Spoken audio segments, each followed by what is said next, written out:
Fee reimbursement పై ప్రభుత్వంతో private college యాజమాన్యాల చర్చలు ఫలించాయి.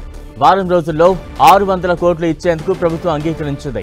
మరో 600 కోట్లు దీపావళికి ఇవ్వడానికి ఒప్పుకుంది. దీంతో ప్రైవేట్ కాలేజ్ యాజమాన్యాలు బంద్ విరమించుకున్నాయి. ముందుగా ప్రభుత్వాన్ని 1207 కోట్లు అడిగిన ఉన్నత విద్యా సంస్థల సమాఖ్య సంఘం ప్రస్తుతానికి 700 కోట్లు ఇవ్వాలని కోరింది. చర్చల అనంతరం ప్రభుత్వం వారం రోజుల్లో 600 కోట్లు ఇచ్చేందుకు అంగీకరించింది. విద్యార్థుల భవిష్యత్తు తెలంగాణ ప్రభుత్వానికి అత్యంత ప్రాధాన్యతతో కూడిన అంశమని డిప్యూటీ సీఎం భట్టి విక్రమార్క అన్నారు.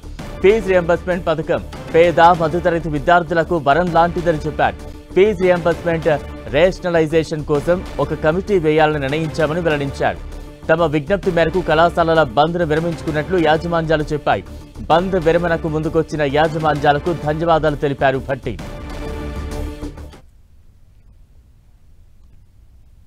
గత టిఆర్ఎస్ ప్రభుత్వం ఒక దశాబ్ద కాలం ఈ ఫీజు రియంబర్స్మెంట్ సంబంధించినటువంటి వ్యవస్థని చిన్నాభిన్నం చేసి కొన్ని సంవత్సరాలుగా వారికి చెల్లించాల్సినటువంటి ఫీజులను చెల్లించకుండా అక్యుములేట్ చేసి ఆ భారాన్ని మాకు వారసత్వంగా ఒప్పచెప్పిపోతే వారు విచ్ఛిన్నం చేసినటువంటి ఆర్థిక వ్యవస్థలను గాని బాగు చేసుకుంటూ ఒకదాన్ని ఒకటి పేర్చుకుంటూ ఆ సమస్యలన్నింటినీ పరిష్కారం చేస్తూ ముందుకు పోతున్నటువంటి విషయం కూడా మీకు తెలిసిందే.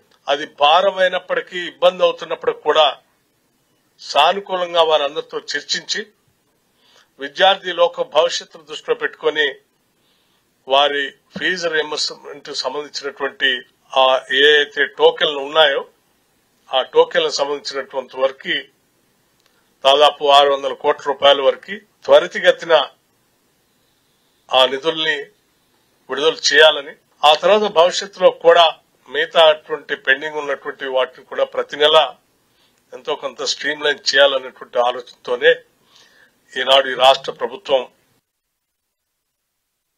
ఆ కష్టాలని వాళ్ళు అర్థం చేసుకుని పాత ప్రభుత్వం చేసినటువంటి పాపాలు నెత్తిన పడ్డా కూడా అసలు ఎటువంటి కల్మషం లేకుండా మేము ఇంత స్ట్రైక్ చేసినా కూడా మా యందు దయించి మాకు 600 కోట్ల రూపాయలు ఈ రోజు రిలీజ్ చేయడం అనేది దసరా పండుగ ముందు మాకున్నటువంటి అధ్యాపకులకు మిగతా ఉన్నటువంటి స్టాఫ్ అందరికీ కూడా ఒక శుభసూచకము.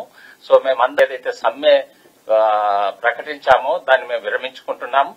సో ఈ ప్రభుత్వానికి ఇన్ని రోజులు ఏదైతే మేము సహాయ సహకారాలు మాకు కృతజ్ఞత ఉన్నామో అదే రకంగా కూడా ఇక ముందు కూడా ఉంటామని చెప్పేసి మేము ముఖంగా చెప్తున్నాం.